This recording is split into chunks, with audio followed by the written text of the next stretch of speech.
दोस्तों, आज एक अत्यंत महत्वपूर्ण निर्णय आया है उच्चतम न्यायालय का, और मैं समझता हूँ, विनम्रता से कहना चाहता हूँ कि उच्चतम न्यायालय का ये सबसे बेहतरीन तोहफ़ा है इस देश को संविधान दिवस पे, जिसको पहले उच्चतम न्यायालय से ही शुरू किया गया था। सुप्रीम कोर्ट बार एसोसिएशन से लॉ डे कह के कई दशक पहले उसको अब सरकार ने मनोनीत किया है संविधान दिवस के रूप में, और इससे बेहतरीन तोहफ़ा नहीं हो सकता। साथ साथ मुझे खेद और दुख के साथ कहना पड़ता है कि इससे ज़्यादा बड़ा आघात भी जिस विषय में और जिस संदर्भ में उच्चतम न्यायालय को शनिवार, इतवार, सोमवार को काम करना पड़ा, उससे बड़ा बुरा एक तरफ बेहतरीन तोहफ़ा और दूसरी तरफ उससे बुरा आघात भी संविधान को नहीं किया जा सकता है, जो हमारे कुछ राजनीतिक प्रतिद्वंदियों ने किया है। मैं आपको इस केस की कुछ विशेष अनूठी फीचर्स बताना चाहता हूँ। पहली बात तो ये पूछिए कि किसने विरोध किया, भरसक विरोध किया, शनिवार से लेके इतवार से लेके सोमवार से लेके, कि हमें 15 दिन दो, हमें 14 दिन दो, हमें 13 दिन दो, हमें 12, 10, 8, 6, कम से कम 4 दिन दो हलफनामा जवाब देने का। ये अपने आप में संकेत करता है, संदेश भेजता है कि कौन समय मांग रहा था बार बार। और समय क्यों मांगेगा आदमी? हम तो कह रहे थे कि दूध का दूध और पानी का पानी हो जाएगा, तुरंत करिए, आज नहीं तो कल करिए, कल नहीं तो परसों करिए फ्लोर टेस्ट। तो जो व्यक्ति इस डेस्परेशन के साथ समय मांग रहा है, वो अपना एक कहानी सुनाता है और एक बात को सिद्ध कर देता है, जिससे हम लोग सर्वविदित हैं। दूसरा पहलू, क्या कहा आपने विरोध में? मैं अपने सब विरोधियों की बात कर रहा हूँ। पहले आपने कहा समय दीजिए, वो मना कर दिया उच्चतम न्यायालय ने। सुनकर एक दिन लंबित करके कल निर्णय दिया, आज निर्णय दिया, कल के लिए फ्लोर टेस्ट कर दिया है। दूसरा कहा कि अगर फ्लोर टेस्ट हो तो आप प्रोटेम स्पीकर नहीं रखिए, नॉर्मल स्पीकर रखिए। प्रोटेम स्पीकर दिया गया। ये मैं बता रहा हूँ इसलिए कि विरोध किसने किया है सबका, सिर्फ कौन मांग रहा था, कौन विरोध कर रहा था। तीसरा कहा कि प्रोटेम स्पीकर अगर हो तो एजेंडा सिर्फ ये नहीं होगा कि मैं आपको शपथ दूंगा और मैं फ्लोर टेस्ट करूंगा, बट नॉर्मल स्पीकर की तरह वो बाकी बिजनेस भी करेगा। मना किया उच्चतम न्यायालय ने स्पष्ट। नंबर 4, सोल एजेंडा नहीं होना चाहिए फ्लोर टेस्ट, कहा कि नहीं, सोल एजेंडा होना चाहिए, फिर नकारा। नंबर 5, ये सब जो खेल खिलाड़ियाँ हो रही थी, खेल खिलवाड़ हो रहा था कि कोई व्यक्ति, बल्कि मैं उसके पहले ही कहना चाहूँगा कि ये जो उदाहरण है इस बार, ये किसी भी 8, 9 कर्नाटक, मणिपुर, गोवा, उत्तराखंड, अरुणाचल, झारखंड, जगदम्बिका पाल, कितने नाम ले लीजिए आप। मेरा ये प्रिविलेज रहा है कि मैं 90% केस में खुद पेश हुआ हूँ। किसी केस में इसकी तीसरी अनूठी फैसेट नहीं था जो आज था, और वो ये था, और वो हमारे माथे को शर्म से नीचे कर देने लायक चीज़ है, कि इतने बड़े जनता जनार्दन के रिप्रेजेंटेटिव्स, उनमें से एक प्रत्याशी बनता है उप मुख्यमंत्री के लिए, और दूसरा व्यक्ति भारतीय जनता पार्टी का उनको मुख्यमंत्री का दावा करता है उनके साथ, उनके मिलके, और लेके क्या जाते हैं? एक एमएलए नहीं साथ में, एक एमएलए की चिट्ठी हस्ताक्षर वाली नहीं, ये महत्वपूर्ण बात है। एक सूची लेके जाते हैं हस्ताक्षर की, जो कि हमने कल कोर्ट को कहा, वो सूची लिस्ट थी उन लोगों ने जिन्हें हस्ताक्षर किया उस रजिस्टर में या उस जगह, जिन्होंने कहा कि हम मनोनीत करते हैं माननीय अजीत पवार जी को, लेजिस्लेटिव पार्टी लीडर को। और कल मैं बताना चाहता हूं आपको, कोर्ट ने दलील के दौरान ये कहा कि बट मिस्टर काउंसिल, दूसरी साइड को कहा, but mister counsel, this list of signatures has got no opening paragraph, it has got no covering letter, it has got no opening words। तो इसका मतलब है कि सिवाय माननीय अजीत पवार जी के, जो एक व्यक्ति के बहुमत में थे, बहुत ज़बरदस्त बहुमत था एक व्यक्ति का, किसी और का सिग्नेचर नहीं होते हुए किसी एक एमएलए को नहीं लिए गए, वो गए। नंबर 4, ये सब अनूठी चीज़ें हैं इस केस की। कर्नाटक के मापदंड आपने माननीय बीजेपी कहीं ज़्यादा आगे उल्लंघन कर दिए हैं, पार कर दिए। रामेश्वर और बोम्मई के कई मापदंड के आगे चले गए। वो चौथा क्या था कि 7 बजे 22 तारीख को माननीय Pawar ji, Sharad Pawar ji has a press conference. उस प्रेस कॉन्फ्रेंस में 2 चीज़ स्पष्ट कहते हैं, आपकी कैमरास पे है, कि हम लोग तीनों ने मान लिया है, कॉमन मिनिमम प्रोग्राम है और हम तीनों के प्रत्याशी मुख्यमंत्री के लिए उद्धव ठाकरे जी। ये सर्वविदित है, सार्वजनिक है, आपके कैमरों में है, रिपोर्ट हुआ है। 7 बजे 22 तारीख को और 4 बजे माननीय प्रधानमंत्री उठ के योगा बाद में करते हैं और एक सुझाव देते हैं अनुच्छेद 12 के अंतर्गत कि कैबिनेट नहीं मिलेगी। उसके बाद माननीय प्रधानमंत्री के कारण से जगाया जाता है माननीय राष्ट्रपति को, उधर राज्यपाल जी जगते हैं। तो ये कैसे हो सकता है कि जो व्यक्ति 10 दिन से बातचीत करके सार्वजनिक रूप से दावा कर रहा है, ये मेरा 5वां पॉइंट है, राज्यपाल उसको इग्नोर कैसे कर सकता है? मैं ये नहीं कहता कि राज्यपाल का अधिकार क्षेत्र कम है, ज़्यादा है, वो उच्चतम न्यायालय निर्णय करेगी। मैं ये कहता हूँ कि राज्यपाल एक ऐसी संवैधानिक पद है जिसमें वो कभी ये नहीं कह सकता मैं सिर्फ उत्तर देखूंगा, दक्षिण नहीं देखूंगा, मैं सिर्फ पूर्व देखूंगा, पश्चिम नहीं देखूंगा, मैं सिर्फ आपको देखूंगा, इनको नहीं देखूंगा। जब 7 बजे ये घोषणा है और 4 बजे आपको उठाया जा रहा है, तो न्यूनतम आप ये कहेंगे कि भाई मेरे पास 50, 40, 30 MLA तो लाओ। ये इसका 5वां फिगर। और आपने देखा 6ठा फैसेट कि कल उसको 162 कहिए, 150 कहिए, कोई फ़र्क नहीं पड़ता है, कोई फ़र्क नहीं पड़ता।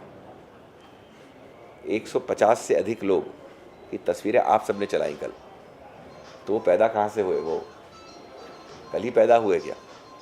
और अगर 150 लोग जो खड़े हैं तो कैसे संभव है कि कोई व्यक्ति 4 बजे सुबह शनिवार को 150 या 145 का दावा कर सकता है? ये कौन सी गणित है, कौन सी अरिथमेटिक है? ये रामानुजन वाली तो नहीं है, हमारी अंग्रेजी वाली अरिथमेटिक तो नहीं है, तो कोई रिवर्स अरिथमेटिक हो सकती है। नंबर 6, आपको अभी तक बताया नहीं गया है कि ये जो 9 केसेस हटाए गए थे, जो बिजली की तेजी से हटाए गए,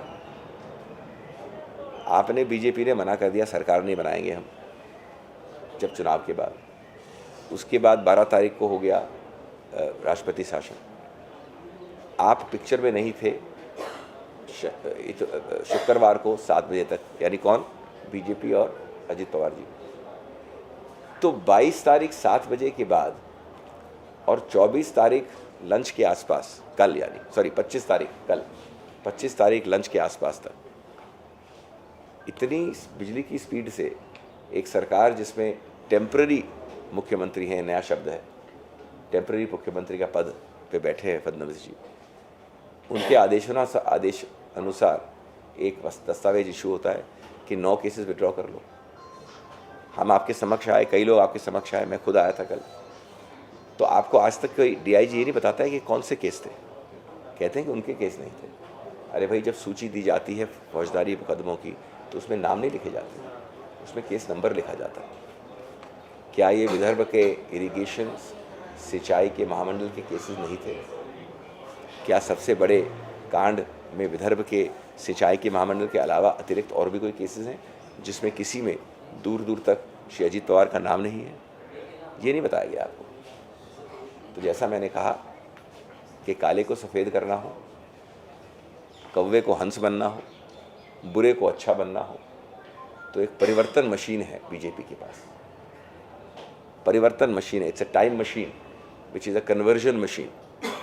एक तरफ से आपको घुसाते हैं, दूसरी तरफ से परिवर्तित करके निकाल देते हैं। ये हुनर है बीजेपी का। उसका एक प्रत्यक्ष प्रमाण आपने देखा कल मंडे को। कब? उच्चतम न्यायालय के नाक के नीचे बहस खत्म हुई है, जजमेंट रिजर्व हुआ है, उसके नीचे। इससे ज़्यादा कोई बेशर्मी हो सकती है? इससे ज़्यादा बेशर्मी हो सकती है कि मैं जाऊं एक सूची लेके हस्ताक्षरों की बिना किसी MLA के? इतना ज़्यादा डेस्परेशन क्यों है? Why this desperation? By hook और by crook I must make a government. I said yesterday, by crook more, by hook less. Whatever come what may, if this is democracy, and if you have anywhere remotely respect for democracy, which you obviously don't, why can't you respect that you tried, you said no, other people are trying? You have destroyed the concept of democracy. You have destroyed the offices, high offices of governor, and dragged even the Prime Minister's office and the President's office into this controversy. You have given a go-by to every norm of accountability. You have done this bang in the middle of a Constitution Divas. That's the most cruel joke, the biggest irony, that you are celebrating Constitution Divas and doing these shenanigans. Your Chal Charitra Chehra stands exposed. Never before, and I repeat, in Jharkhand, Uttarakhand, Arunachal, Karnataka, so many examples, Jagdambika Pal case, Jharkhand case, nowhere has all these things happened.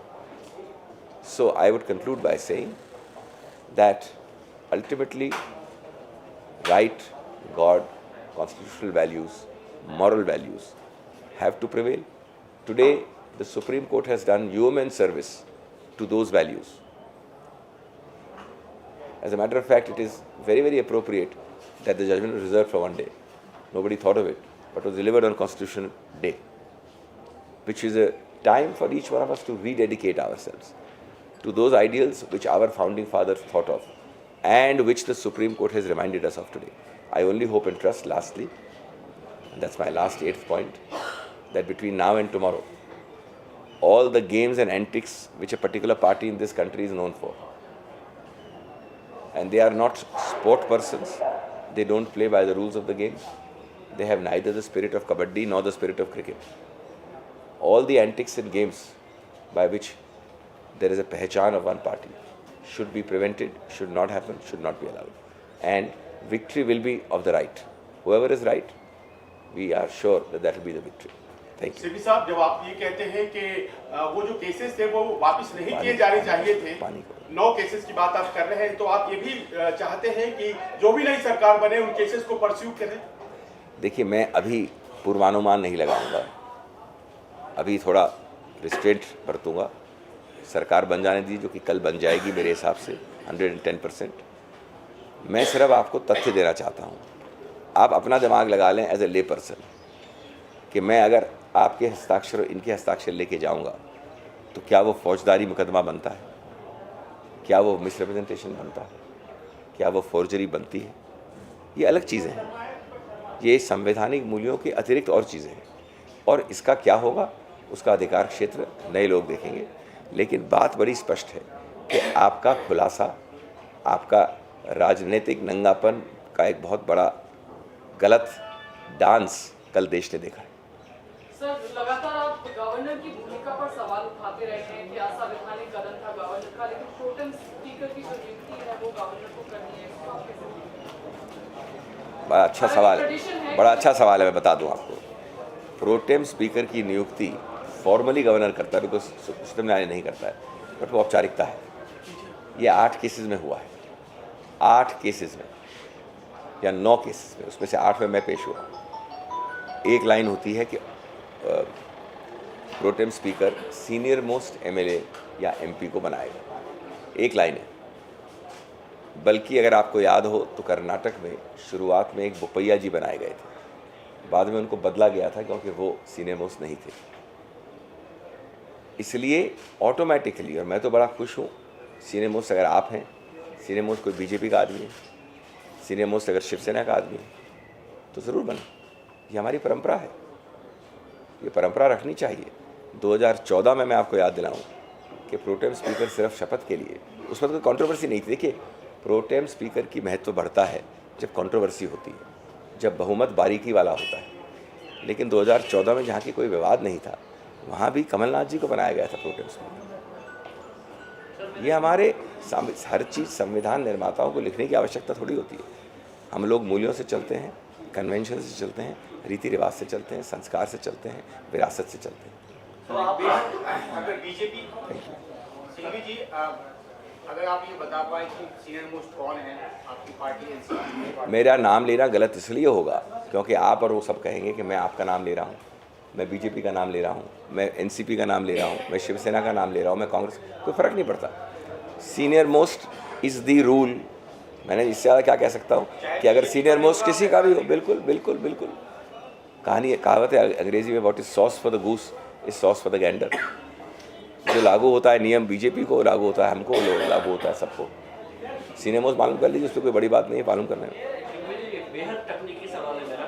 हम सुबह से television पर देख रहे हैं कि floor test की प्रक्रिया 5 बजे तक पूरी करनी है, जबकि आदेश में लिखा हुआ है कि इलेक्टेड मेंबर को वोट देने की प्रक्रिया 5 बजे तक वही है, इमीडिएटली आफ्टर दैट वही है। Floor test will take. Floor test किसी ने 5 बजे नहीं बोला। 5 बजे तक फ्लोर टेस्ट पूरा करना है या नहीं, बिल्कुल नहीं, किसी ने नहीं कहा, किसी ने नहीं कहा। बिल्कुल शपथ, आप शपथ नहीं देंगे तो आप फ्लोर टेस्ट कैसे करेंगे? बिना शपथ के तो कोई मेंबर ही नहीं होता है ना। और ये यही हुआ था कर्नाटक में, लेकिन फ़र्क ये होता है कि इनका प्रदेश छोटा हो सकता है, मेरा प्रदेश मध्यम हो सकता है, इनका प्रदेश बड़ा हो सकता है। तो अगर बड़ा प्रदेश है जहाँ की 288 मेम्बरान हैं, तो अगर 1 मिनट भी लगेगा एक व्यक्ति को या 2 मिनट लगेंगे एक व्यक्ति को शपथ लेने में, तो आप गिन लीजिए अपने आप के 500 मिनट लगेंगे। तो उसके बाद ही शुरू होगा ना फ्लोर टेस्ट। उच्चतम न्यायालय ने और कुछ नहीं कहा है, यही कहा था कर्नाटक में भी कि तुरंत फ्लोर टेस्ट शुरू हो जाएगा, शपथ ग्रहण शुरू हो जाएगा और उसके ख़त्म होते ही फ्लोर टेस्ट शुरू हो जाएगा। वो तो स्ट्रेंथ पे डिपेंड करता है हाउस के।